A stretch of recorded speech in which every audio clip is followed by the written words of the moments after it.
அண்ணாமலை எப்படியாவது அந்த கூட்டணியை குழப்பி அதை சிதறடிக்க வேண்டும் என்று கருதுகிறார் என்று நான் நினைக்கிறேன்.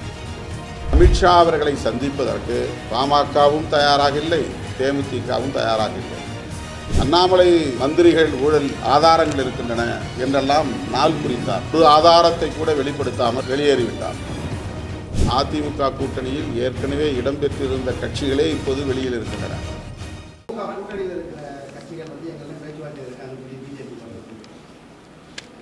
அது சும்மா அவங்க ஒரு மாயத் தோற்றத்தை உருவாக்க பார்க்கிறார்கள், அல்லது திமுக கூட்டணியிலே ஒரு சலசலப்பை ஏற்படுத்த பார்க்கிறார்கள். இதற்கெல்லாம் கலங்கக்கூடிய அல்லது அஞ்சக்கூடிய நிலையில் திமுகவோ திமுக கூட்டணியில் உள்ள கட்சிகளோ இல்லை என்பதுதான் யதார்த்தமான உண்மை. பாஜக கூட்டணியில் அல்லது அதிமுக கூட்டணியில் ஏற்கனவே இடம்பெற்றிருந்த கட்சிகளே இப்போது வெளியில் இருக்கின்றன.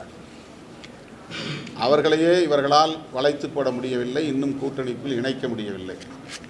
மிகவும் குறிப்பாக சொல்ல வேண்டுமானால் பாட்டாளி மக்கள் கட்சி இதே கூட்டணியில் இருந்த கட்சி, தேமுதிக இதே கூட்டணியில் இருந்த கட்சி. அமித்ஷா அவர்கள் தேர்தல் கூட்டணி தொடர்பாக இரண்டாவது முறை தமிழகத்திற்கு வந்துவிட்டார். ஆனால் உள்துறை அமைச்சர் என்கிற முறையில், பாஜகவின் மூத்த தலைவர் என்கிற முறையில், கூட்டணியில் மிக முக்கியமான அங்கம் வகிக்கும் பாஜகவின் முன்னணி தலைவர்கள் என்கிற முறையில் கூட அமித்ஷா அவர்களை சந்திப்பதற்கு பாமகவும் தயாராக இல்லை, தேமுதிகவும் தயாராக இல்லை. இன்னும் அதிமுக ஒரு வடிவம் பெறவில்லை என்பதுதான் கசப்பான உண்மை. ஆனால் அவர்கள் திமுக கூட்டணியிலிருந்து சிலர் வருவார்கள் என்று சொல்லுவது நகைப்புக்குரியது, நகைமுரண்.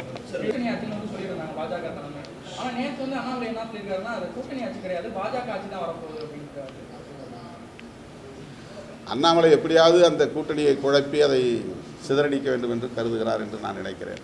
அண்ணாமலை இல்லாமல் அப்படி ஒரு கூட்டணி அமைவது அண்ணாமலைக்கு பிடிக்கவில்லை. அந்த இரண்டு கட்சிகளும் ஒன்று சேர்ந்து மற்ற கட்சிகளையும் இணைத்து தேர்தலை சந்திக்கக்கூடாது என்று அவர் நினைக்கிறார் என்று நான் நம்புகிறேன்.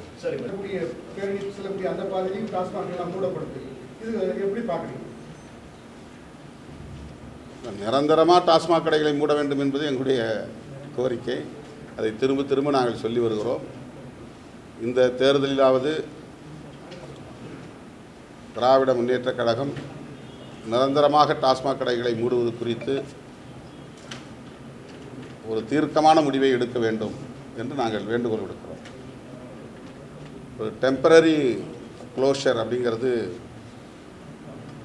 ஒரு தற்காலிகமான நிலைப்பாடு.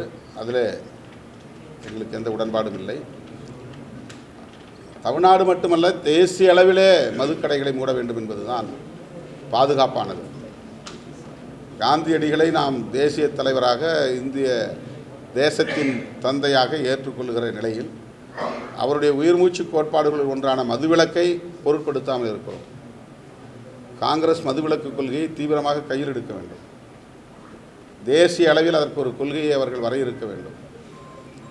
இதனால் இளம் தலைமுறையினரின் ஆற்றல் சிதைகிறது.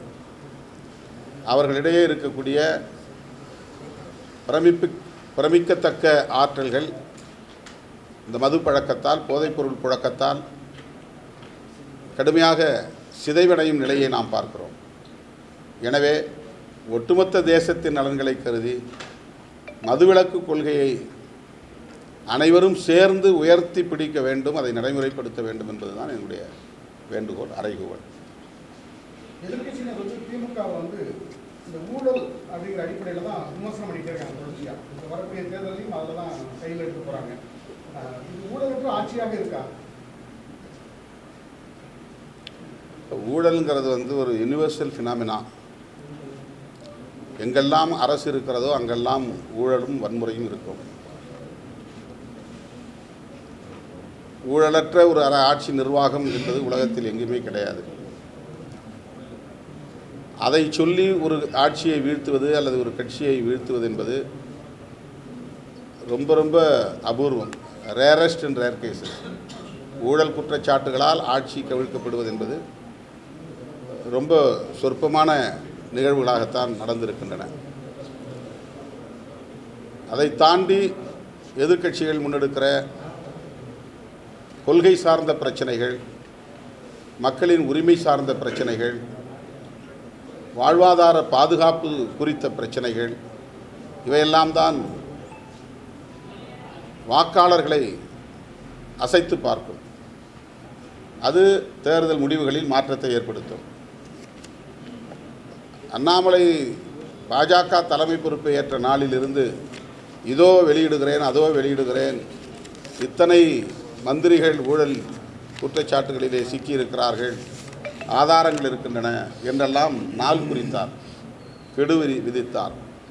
ஆனால் அவர் ஒரு புகாரை கூட, ஒரு பட்டியலை கூட, ஒரு ஆதாரத்தை கூட வெளிப்படுத்தாமல் வெளியேறிவிட்டார். இதுதான் இன்றைக்கு தமிழ்நாட்டு அரசியலாக நம்மால் கவனிக்க முடிகிறது. ஊழல் குற்றச்சாட்டில் இருந்தால் அவர்கள் முன்வைக்கட்டும், விசாரணைக்கு உட்படுத்தட்டும், மக்களிடத்திலே எடுத்துரைக்கட்டும். அது மக்களுக்கு நல்லது, நாட்டுக்கு நல்லது.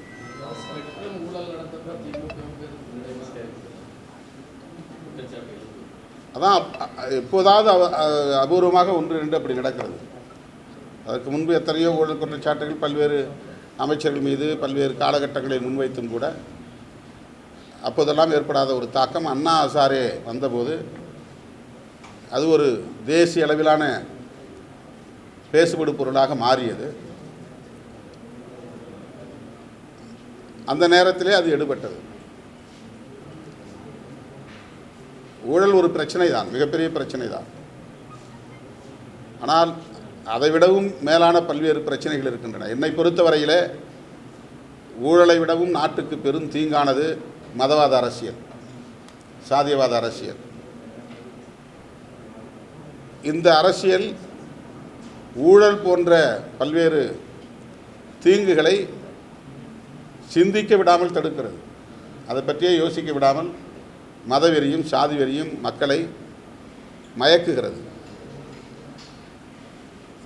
பொது சொத்து எவ்வளவு கொள்ளையடிக்கப்பட்டாலும், ஊழல் லஞ்ச லாவண்யம் எவ்வளவு தலைவிரித்தாடினாலும், சமூக நீதிக்கு எவ்வளவு பெரிய கேடு உருவானாலும் எல்லாவற்றையும் பின்னுக்கு தள்ளிவிட்டு மதவெறியும் சாதி வெறியும் மக்களை